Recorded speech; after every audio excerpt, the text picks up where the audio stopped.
Thanks for tuning in again to NASCAR coverage, Prime Sports NASCAR on Prime Sports Network. CJ Radoon from RotoWire.com joining us once again as we preview the Toyota Save Mart 350 from Sonoma Speedway, another road course. And I believe we have 4 more road courses in the next 11 races, CJ?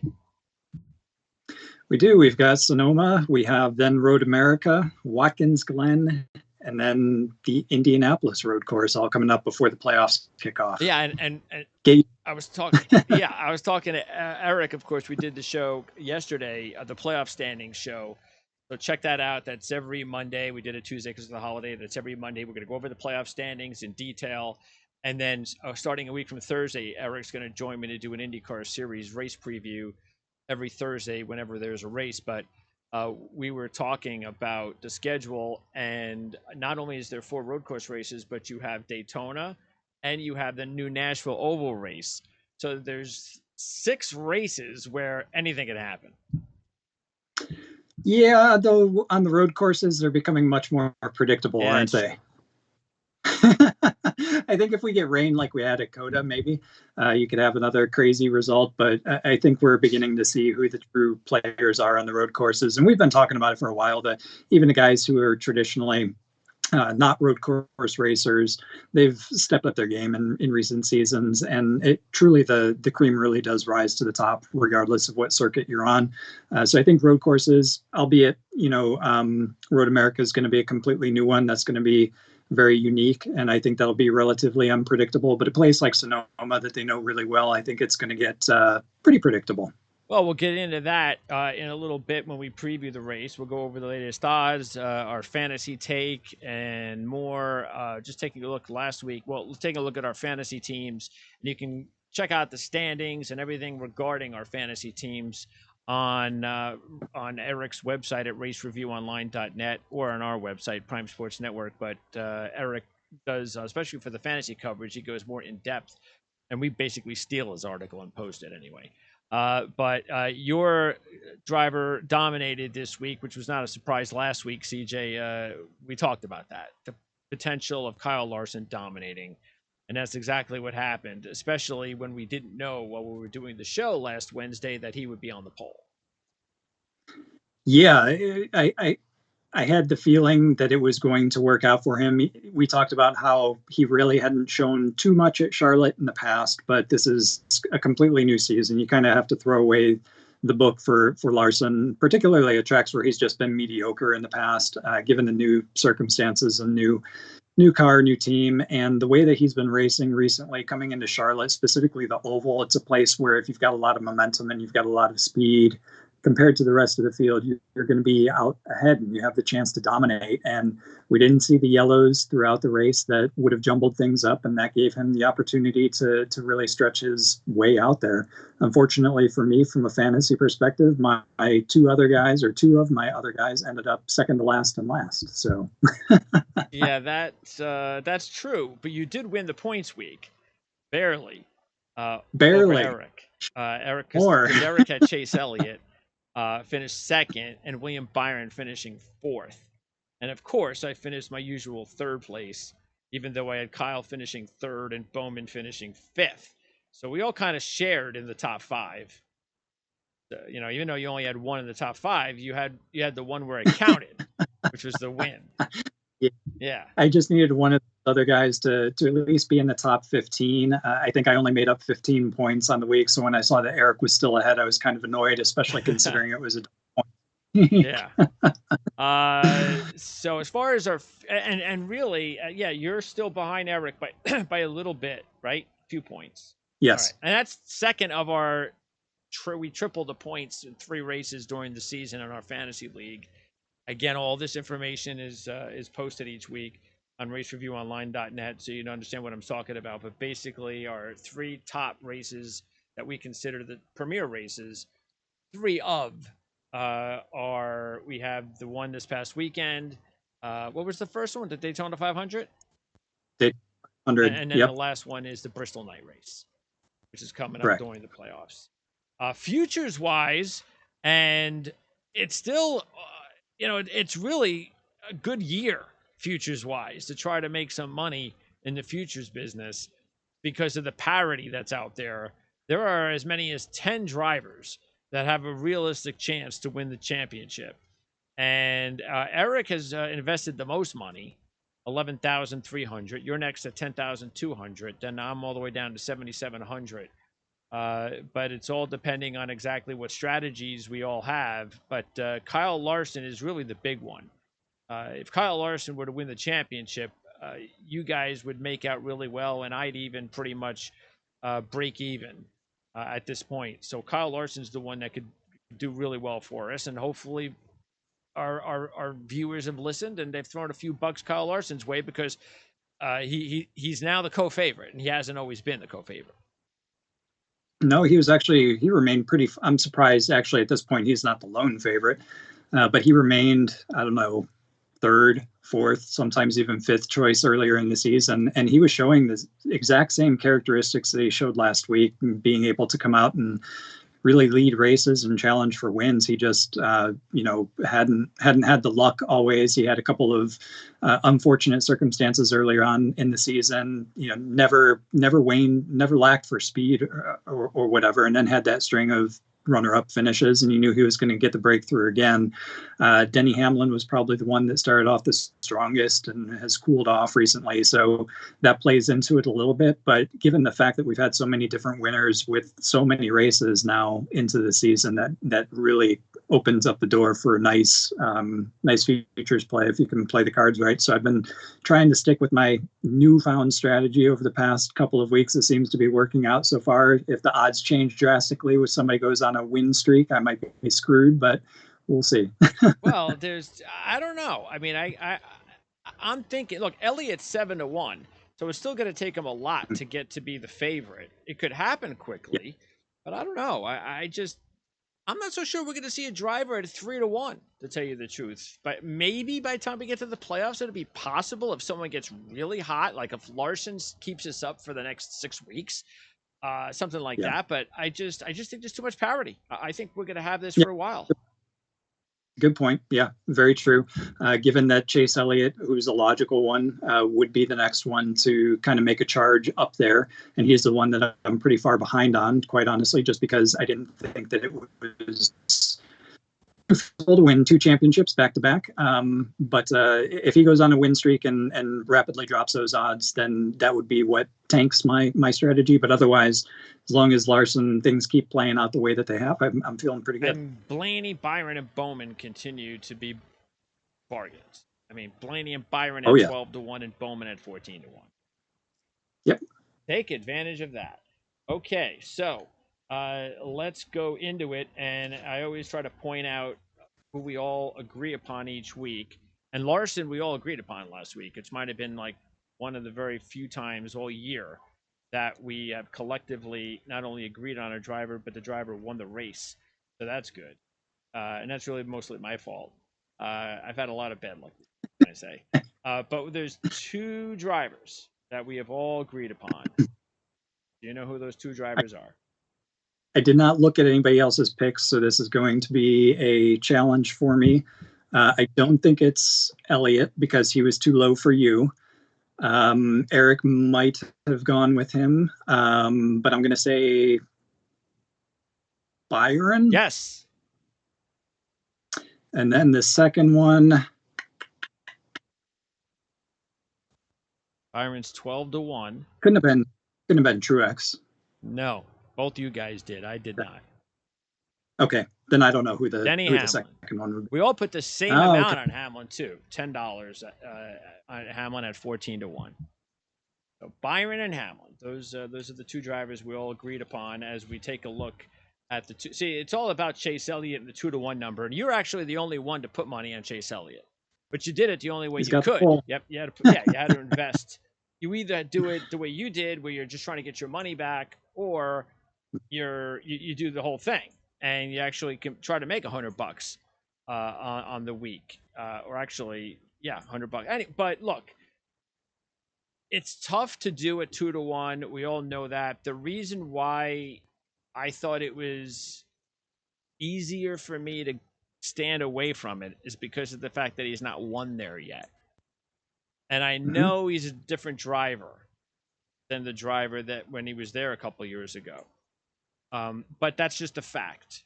That is a road course that he has not won yet. He has only won top 5 out of 4 races. He's only led 3 laps on the track in 4 races.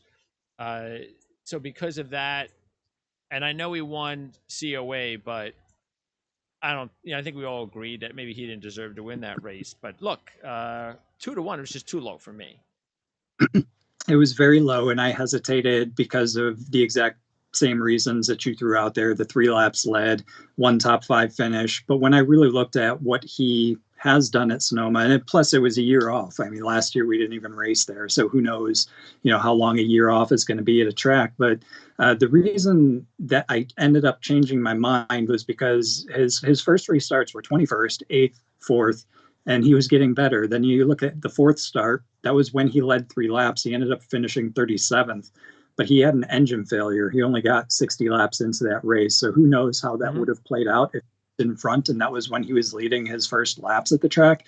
Maybe he would have gone on to win. Who knows? Maybe 3rd, 2nd, or 1st, that would have been continued improvement. So I feel like he showed that he's got a little bit more knowledge of how to race Sonoma. And Sonoma is a really unique track. It's compared to the other road courses, certainly the Rovals, the ones that are built inside the ovals. Sonoma is completely different than those and requires a completely different style. So what I see on his results with it, he was starting to figure it out. But yeah, 2-1, you got to be very certain that he's going to do it. The other thing that's helping you out there is he's got the pole. Absolutely. And then you went ahead. Or, I'm sorry, Larson has the pole. Where's the pole? Larson has the pole. Elliott's on the outside pole. Okay. Well, that's close enough. Get that straight. And Eric did go with Truex, and you went with Truex as well. So you basically are like, this is one of those races where I'm just trying to make my money back, which I can understand, especially a road course race with guys like Chase Elliott and Martin Truex out there. But Truex is a defending champ. He's won 3 times overall in 7 tries, in his last 7. And he's got 2 straight wins. He might have had 3 straight wins because he led 25 laps before the engine issue in 2017. So that's kind of scary to think. And in those wins, he's led 51, 59, and 62 laps. But on the road courses this year, he hasn't fared very well. 12th in Daytona, had the issue with, of course, getting wrecked on in the rain in Texas, but he wasn't really leading a whole lot of laps in that race anyway. It wasn't like he was dominating the race and then he got bad luck. Plus, he's on, compared to Elliott, Elliott's kind of like on he's looking good on a trajectory, 2nd, 1st, 3rd, 7th, 5th in his last 5 races. Truex in his last 3 races, 19th, 35th, and 29th. But Truex is more than double the odds at 5-1. Yeah, and Truex, Coda was a throwaway result for me because the odd weather conditions put him in a really unique kind of circumstance. He was actually under the early laps. He cycled to the lead, so that showed to me that he could race at the lead still on a road course, even given the troubles that he's been having. So I have a little bit more confidence in him on a road course. If this week were an oval, there wouldn't be any way I'd be taking him just because last week he didn't fare so well. But given that this is a road course, he's led so many laps the past 3 races, he's not going to have, or he does not. When I was making the selection, I was thinking he's not going to have a good starting position. That obviously proved to be true. I think he's starting 19th or something. But what that tells me is that the team goes into Sunday's race knowing that they have to plan strategy and they have to be unique. So they are one, and road courses are one on strategy. I think it's a little bit more challenging to call the strategy when you're out front or if you're 2nd or 3rd up there at the front, because you're going to be trying to second guess what everybody else is doing. If you're starting 19th, you have the luxury of being able to gamble to be able to gain track position. And I think that's exactly what they're going to do. And at Sonoma, we've known that it's been a start at the checkered flag and work your way backward to figure out when you need to pit to be able to be out in clean air and be able to run your fastest laps and gain those positions while your competition is pitting. So I know that Truex is going into that race planning accordingly. So I think that will work out well for them. We'll see how well it works out. Starting 19th on a road course is really challenging. But honestly, if there's anybody that can do it at a place like Sonoma, it's Truex. Yeah, I mean, he's the clear top favorite, or even contender that has an issue with his starting position. So Mm-hmm. most of the other drivers all have pretty decent starting positions. Top contenders. All right, Larson at 6-1. Now, none of us went with Larson, and I don't think it had to just do with the fact he won. To me, it doesn't have anything to do with it, because Nope. even after starting on the pole in his last 3 races on Sonoma, his best finish is 10th. He's only led 11 laps in 6 starts. Why would we go with Kyle Larson at 6-1, especially when Elliott and Truex is sitting there at 5-1 with 2 straight wins? I mean, why would we take Larson when we could take Truex? It's crazy to me to look at Larson's stats at Sonoma because judging by his qualifying, 3rd, 4th, 5th, and then 3 poles in a row, he knows how to be fast. He can drive Sonoma. But the second you put him in a race, for whatever reason, he can't get it done. Yeah. He's got 1 top 10 finish out of 6 tries, and every single one of those starts was inside the top 5. And it's a road course where track position means a ton, and especially at Sonoma. And then to only come out and lead 11 total laps across that time as well. Come on, man! You started on pole 3 times in a row. You can't lead more than 11 laps at a place like Sonoma.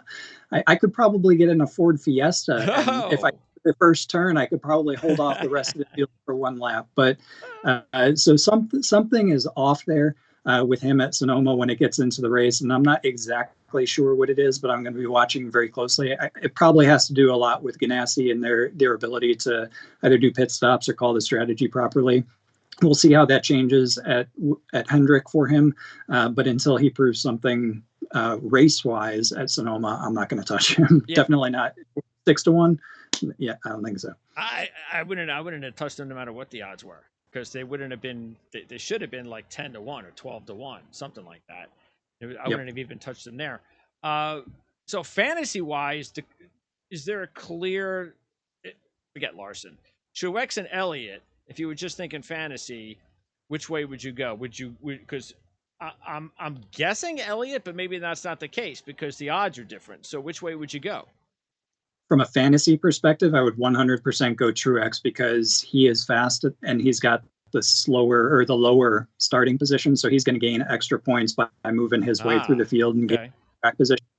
So if he's able to come from 19th and get the lead and lead laps, regardless of where he finishes inside the top 5, that's going to be a massive positive points haul on your fantasy rosters. So out of the 2, you got to go with Truex just because of the starting position.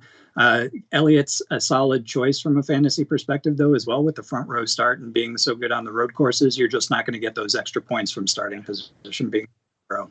All right, then at between 10 and 14-1, we have Kyle Busch, William Byron, and Denny Hamlin. And between the 3 of us, we have picked them all, except you did not pick Kyle Busch. So yeah. But we pretty much almost have all 3 of these drivers because Eric and I both picked Kyle Busch at 10-1, 7th or better in 5 straight races at Sonoma with the runner-up and a win. Also won back in 08 when he dominated 78 laps. But he's only led 35 laps combined after the 08 win, and that's 11 races. Still, Kyle is racing better. He's a good road course driver. He was strong at Texas before this situation. So I still feel pretty good about him because I've invested $35 in him. Byron, on the other hand, we all have Byron at 12-1. Even though he doesn't have good results here, he led 21 laps in the 2019 race.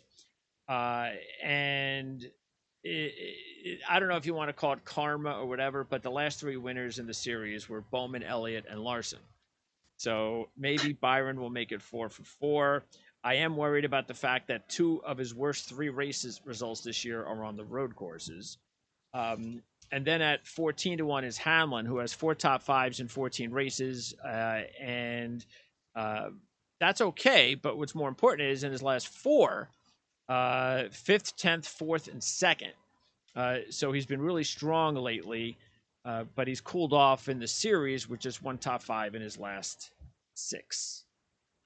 Yeah, and I think it was 56 laps led across his last four, the second, fourth, 10th, and fifth, like you said. So I think as long as Hamlin's odds are good, pretty much every week I'm going to be choosing him because I still think, despite the fact that he's cooled off a little bit, he's due for a win and he's going to win. He's never won at Sonoma. So, take that for what it's worth. My choice for him was really the laps led and the fact that I do think he's going to still win eventually in the near future.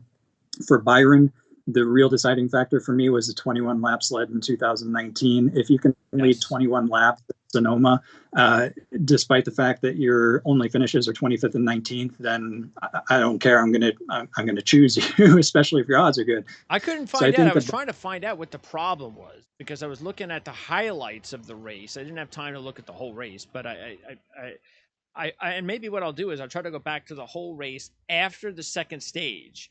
Because something must have happened where either he pitted out of sequence or he had some trouble on pit road, but he was strong in the first two stages, and then he just disappeared in the beginning of the final stage, and then that was it. So I don't know what happened to him. Yeah, so if I remember correctly, that was the year that the strategy really won out, the pit strategy, and that the cars that were fast in the first stage. He won the first stage and he was second in the second stage. And I think because he focused on the stage wins and the stage position, I think that set him up for failure in the final stage. Because if you look at Truex, he was not, the only stage he scored stage points in was the second stage, and he was down, I think it was 8th or so. Okay. So he was clearly setting himself up for the finish. And I think that was, I remember talking about Byron doing really well, but then failing on the strategy piece because they weren't looking at the finish. So if I'm remembering correctly, that was the case. But yeah, 21 laps led, got maybe called out on strategy in that race, maybe could have won it. So approaching that a little bit differently this year, I think will be a good thing for him. And then for Kyle Busch, yeah, I actually had him on my list, but then given that I was going for the 2-for-1 guy, I couldn't make it work. So I had to drop somebody, and Byron's odds were too good. I do think Kyle Busch can come out here and win this race. He was really good at COTA. I think he'll be really good at Sonoma again this week. And those three drivers will start 3rd, 4th, and 5th. So they're all in good range. And that's kind of what I was also looking at is, I kind of feel that if the top two drivers don't win, then this group right here stands the best chance. Yes. And I'd be shocked if and look, I think it might include some of the others, and that's the 2 16-to-1 shots. Now, I'm the only one to take the 2 16-to-1 shots, but I'm sure that's the fact that both you guys have thrown a lot of money at the two favorites, and I didn't. And that's why I figured, let me stay away from those two, hope they don't win, forget Larson, and then just go with that next group that all have good odds, and they're all capable. And Harvick and Logano are both in that group. Harvick has a win in 2017. Matter of fact, he's been 6th or better in his last 5 races with a runner-up in the 2017 win. Logano, I know he doesn't have a great history, and Penske doesn't have a great history at the track. I completely get all that. He hasn't led a lap in his last 5 Sonoma races. He does have a couple of top 5s, though. So that's all I needed to see from Logano because of the fact that he's been excellent in road course racing so far this season. And I had him in Texas, and I felt very good. I felt that if that would have just played out without the rain, I think Logano could have won that race. So I just feel that maybe they've done something because Keselowski and Blaney didn't do anything in those races, really. So I just think Logano I think has something for these road course races that his other teammates don't. And I'm going to try to take advantage of that with the odds of 16-to-1, which is why I invested $20 in Joey Logano this week. Yeah, I think Logano is a good choice, but I of the two, I probably would have gone with Harvick. He's a little bit more capable at Sonoma for me over Logano. And you can see that if you look at the finishes yourself, and you alluded to that as well. But Harvick won in 2017. He hasn't finished worse than 6th since 2014 when he finished 20th. He led, 59 laps, I think, in his last 4 races at the track, too. Plus, he's another one that's on that kind of upward trajectory of momentum. Slowly, We've seen yes. and better. So I think he's got a little bit of confidence. And now that we're coming to a place where strategy plays out, he's got a past win. He races well at the track as well. I think he did pretty well at COTA, given the circumstances as well. So I would expect of the two, Harvick to have a little bit better edge, but certainly of the Penske guys, if you're going to be looking at just Penske, Logano head and shoulders above the rest. Yeah. But if you're comparing Harvick and Logano, probably Harvick. And then I do think that, like I talked about before, Busch, Kyle Busch, I'd probably still choose ahead of Harvick as well, though, just because Kyle Busch on a road course, specifically Sonoma, he's going to have that edge over Harvick as well. But yeah, if the favorites don't win, this is definitely the group to look at. You got a lot of choices. Would you then say out of those four, Kyle Busch, Byron, Hamlin, and Harvick, fantasy wise, you would go with Kyle then? Yeah, I would. I think Busch has got a little bit more on his side in terms of good results coming into this week, plus the history at Sonoma as well. A year off probably is going to help him, I think, especially considering how confident he was in the rain at COTA. Now, Eric disagrees with us as far as the top Penske driver because he invested $7, few bucks, in Ryan Blaney at 20-1. Now, Blaney is a solid road course driver, so there's no doubt about that. But he hasn't been solid, as I mentioned before, this season on the road course races. Mm-hmm. And he hasn't had a top 5 in his last 9. And I know it's not all his fault because his team or the equipment or whatever, it's like every race, something's going wrong. There's just something's happening. And we've talked about this before. It takes a team. It's not about the driver only. And right now, Ryan Blaney's team is not helping him out. Kozlowski's also 20-1, but he only has one top 5 in 10 races at Sonoma. Hasn't had a top 10 in his last 4 on the season. And Bowman does have a top 10 in 4 races, no laps led, but he has 2 top 10s on the road courses this season. So the 3 at 20-1, Eric's the only one to put a little bit of money on one of them, Blaney. Who is the better driver of the 3 fantasy-wise? Yeah, good question. Would it be between Blaney and Bowman? Clearly. And I'd probably, if I'm choosing a winner, I'm going to lean toward Bowman. But if I'm going from a fantasy perspective, I'm probably going to go with Blaney, to be honest with you. That's Blaney smart, knowing the way Bowman can be hit or miss. Yeah. Seeing Blaney's third place finish from 9th there in 2019, he's got one other top 10 there as well. He's got it at the track. He's just got to get out there and lead some laps, and he's not got a great starting position as well. Bowman would be the other one that you toss into that mix because of the momentum that Hendrick has, but given his inconsistency, he's only got a best finish of 9th at Sonoma. Again, never led a lap there. Probably going to rule him out as well. And then Keselowski, continues each week to struggle for me. He's not living up to Blaney or Logano.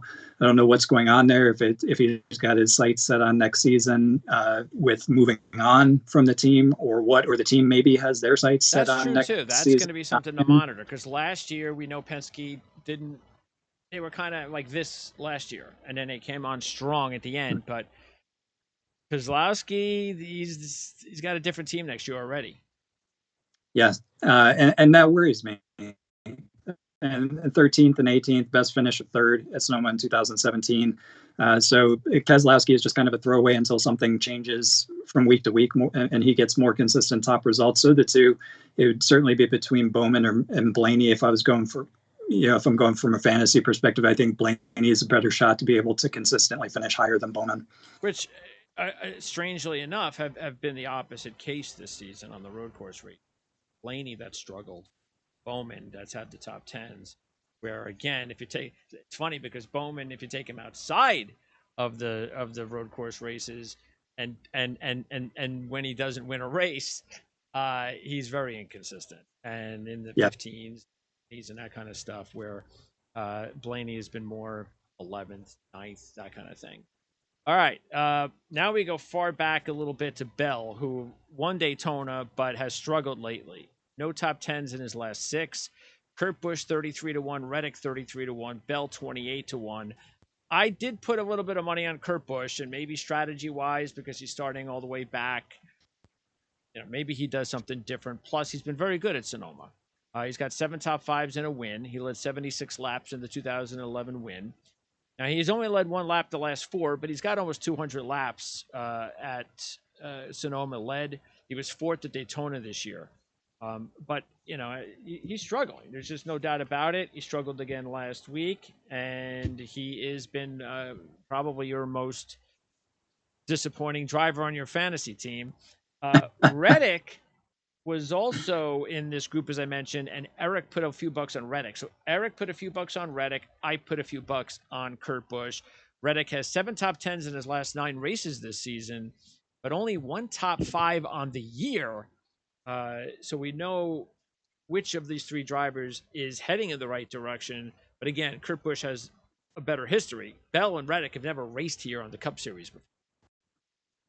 Yeah, and that's tough at a place like Sonoma. You're not going to have practice. It's a really technical circuit, and it requires a unique kind of approach to be able to drive it quickly. Reddick's certainly on an upswing in form. He was 38th on the Daytona road course and then 9th at COTA. But he's got, 5 top 10s in his last 6 races, so he's got momentum on his side. Christopher Bell has trailed off since he won it at Daytona, so that bothers me. 20th starting position for Christopher Bell at a place like Sonoma. While somebody like Truex can come from that, I'm not entirely sure that Christopher Bell, his first time out on the track, is going to be able to overcome that. But from the bunch, certainly Kurt Busch. I mean, I don't care that he's got a couple of bad weeks. Last week was a mechanical issue that had nothing to do with him. If the team continues on having mechanical issues, then yes, that's something to be very concerned about. That would steer me away from him. But a place like Sonoma, where he's got a pretty good history at, and he's starting 30th, he's another one like Truex, that a veteran is going to be able to pick up some points, certainly from a fantasy perspective. If he's not able to win it, he better be in your fantasy roster, because if he doesn't break, he's going to be finishing inside the top 15, and that's some big fantasy points for you. He's probably the sleeper of the week in fantasy because of that, because everybody knows Truex. But Kurt Busch always having a bad year. He's starting way back. But yeah, he could be the fantasy sleeper of the week for sure, Kurt Busch. All right. Then it's because this is actually your group here we're talking about. We talked about Bell. We talked about Kurt Busch. And now we get into Briscoe, who's 66-1, coming off the 6th place finish at COTA. Chastain's also 66-1, 4th in that race in Texas. He did race here once in 2019, finished 33rd. And I think, Eric's put a couple of bucks on Briscoe at 66-1. I would guess it's based on his performance in Texas, and that's it. There's 2 other drivers at 66-1, DiBenedetto and McDowell, and Eric put a couple of bucks on DiBenedetto, who was 4th in this race in 2019. He hasn't done well on the road courses this year, though. McDowell, meanwhile, 8th and 7th on the road courses this year. He's another one that's probably, where's he starting? Let's see, 21st. McDowell is 21st. That's a nice fantasy option. Yes, it is. Considering how great he is on road courses, he's somebody that you never really think of, but he's a consistent top 15 finisher when you come to the road courses. For whatever reason, though, he hasn't gotten Sonoma. I've said it a couple times now. Sonoma is a very unique track. It's narrow. It's got a lot of elevation changes, a lot of blind apexes, off-camera corners. So that probably has something to do with it. So McDowell this week, maybe not a good play. Who would you go with in that group? 66. McDowell. In that group, I would still go with him, but it would be a close. DiBenedetto would be quite close, to be honest with you. Both fantasy and a win. For if it was a win, I would go with DiBenedetto. Okay. If it's a fantasy spot, I'd go with McDowell. I think the 4th place from DiBenedetto, I remember when that happened, and we were all very impressed about it. And where did it come from? I think he can do that again. I don't think that's completely foreign to him. He's been here 5 times. He's got an average finish of 20.8 in that span.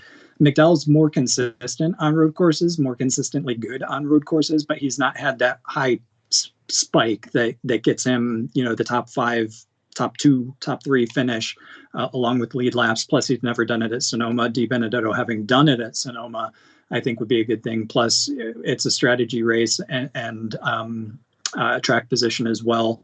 And I think Wood Brothers are pretty good with that. Okay. So DiBenedetto would be my choice of the bunch. 80-1. What was that? For the win. For the win. 80-1. We have Busch, Custer, and Dillon. Dillon, another one of your fantasy drivers, has actually done surprisingly well and steady for you all season. But he hasn't fared well at all at this racetrack, Dillon. Custer will be trying for the first time, and he's had a poor season. Buescher, on the other hand, is like one of those drivers, sort of like you at Hamlin, that I just keep throwing a couple of bucks on every week. Not just because he's on my fantasy team, but because he just seems like he's like one lucky pit stop, pit call, caution away from stealing a race somewhere. And that's what happens when you hover around, between 9th and 12th almost every week. So I figure, why not? He's 80-1. It cost me a couple of bucks. No big deal. He was 11th and 13th on the road courses this year.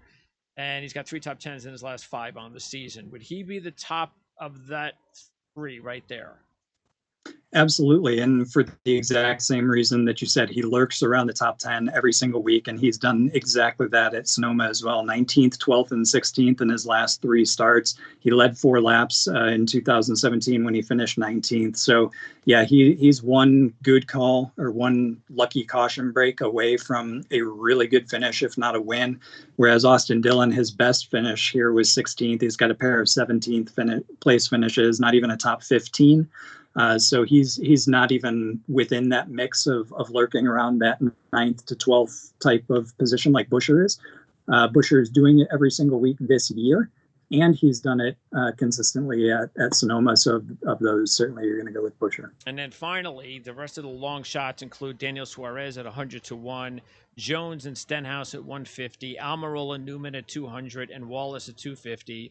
Eric and I put a few bucks on Suarez. Same thing with me with Buescher, kind of, in certain tracks. And I think this is another track that Suarez has shown, okay, he's capable. And again, it's 100-1. Jones, meanwhile, I was thinking about, because he's done well here, and he's actually had a couple of his best results on the road courses this year. So Stenhouse, forget him. Almirola has top 10s in his last 2 at Sonoma. And Ryan Newman has a pretty decent history at the track as well. And forget about Wallace. So what about those last 6 drivers? I just can't go with Almirola yet. It's still, last week was maybe a smidge better. He didn't finish last, but it was still 20. Something's not right there. Eric Jones, I think, is a really good play, actually. I mean, 7th and 8th. And like you said, a road course is a place where a smaller team without the budget of the Hendricks and the Gibbs cars can come up and compete. And we know that Jones is capable. We also know that Richard Petty Motorsports, given the right circumstances and a level playing field, can be competitive as well. So I think this will be an above average week for Jones. So he was a good one. Suarez also, he's blowing me away every single week. It's nothing stellar, but the team, a brand new team for him to join that fresh out of the box, to come and being competitive inside the top 20 every single week, coming up inside the top 10, being able to get his name up there each and every week, regardless of the track, is really impressive. So it'll be interesting to see what he can do at Sonoma. I think they'll be, top 15-ish for sure. Certainly, though, of the bunch, for the reasons I said, Eric Jones with the equalizer of the road courses, he's going to be the one that's definitely going to outperform. If not, it's going to be a big disappointment from him. All right, so that is that for the Sonoma road course. And then what do we have? Is it Wisconsin coming up? Wisconsin's coming up, but we've got the All-Star race at Texas and Nashville and Pocono before we go to Road America. Oh, is that what it is? So the All-Star race is after this race? Correct, on their way back east, yeah. Texas. What's up with that? Yeah, it'll be interesting. That's a good word for it. Let's hope so. Let's hope it in a good way. Yes. Yeah. So, okay. And we also want to let everybody know, obviously, as we do every week, about what you have available on your barometer report, rotowire.com, and also talk a little bit about the optimizer lineup. Yeah, absolutely. This week, obviously, we've got the two races. We got Mid Ohio going for Xfinity, and then we've also got the Sonoma race. So we'll have fantasy previews up for both of those races probably sometime on Friday. If you're a subscriber to rotowire.com, if you don't like my picks, if you want to choose somebody else, you can definitely and should be leveraging the optimizer. If you see somebody that I called out, somebody that we talk about, certainly you want to figure out a way to get them into your lineup. If you're a rotowire.com subscriber, you can leverage the lineup optimizer. You can just put in the drivers, what the points, it'll do the algorithms for you, and it'll suggest the optimized lineup given a couple of variables that you'll have to input, and it can help you make the best selections possible to be able to win your fantasy league. I know I've gotten messages throughout the pretty much every week, people saying thank you for helping out and winning my championship for me. I've had those before, which is great. But we'll have the fantasy previews up on rotowire.com sometime on Friday, and then we'll have the NASCAR barometer up as well within 24 hours after the race sometime on Monday. All right, sounds like a plan. And then that means with the All-Star race coming up next week, that gives us the week off. We'll be back the week after, and that's Wisconsin. That's Nashville. Nashville, excuse me. I kept thinking about the new racetrack, so that's Nashville, and that's the oval. And it is a shorter oval. Yep. What is it like? Not quite a 1.5 mile oval. It's a little bit shorter of a 1.5 mile oval. You're almost constantly turning, so it'll be interesting to see how they do it. I almost compare it a little bit more to a Kentucky type of a racetrack. And they eliminated Dover because of that, correct? One of the Dover races. Yep. Well, we'll find out more about. Look, it's who knows? I mean, that probably will be more unpredictable than this week's race, right? Yeah, probably. Are they going to practice that week? Yeah, right. They have to. Actually, I don't know. I hope they don't. Yeah, probably. Hope they don't, but they probably will. It's a new track. Yeah. Yeah, probably. All right, sounds good. So, and don't forget also to check out racereviewonline.net, and Eric will have his information for you. He checks out everything that's going on in the series, as well as the IndyCar series and much more. So check that out. And I'll be talking to Eric actually next Thursday when I will not be talking to you, CJ. So you'll have the week off. Eric will come on next Thursday to help me to preview the two races back-to-back in Detroit in the IndyCar series. And before I let you go, what did you think about Helio's win? He earned it. That was a great race. I didn't think he was going to stand a chance being a one-off entry, and certainly with an underfunded team, not a Penske or a Ganassi car. But he showed pretty quickly on that he had a competitive car, and throughout the last, half of the race, I was really impressed with his driving. As a veteran, you expect that. But he had the equipment to compete, and he made all the right moves, and you could sense as it was coming down that he was going to earn that race, and he certainly did. He pulled off the perfect move at the perfect time, and he got it done. So very much a deserving Indy 500 winner. That place definitely picks the best of them, and Helio was on top of his game on Sunday. So it was neat to see. And again, we'll talk more IndyCar racing next Thursday with Eric Smith. So for CJ Verdun, I'm Greg DePalma. Thanks for tuning in to Prime Sports NASCAR. And we'll see you in a couple of weeks.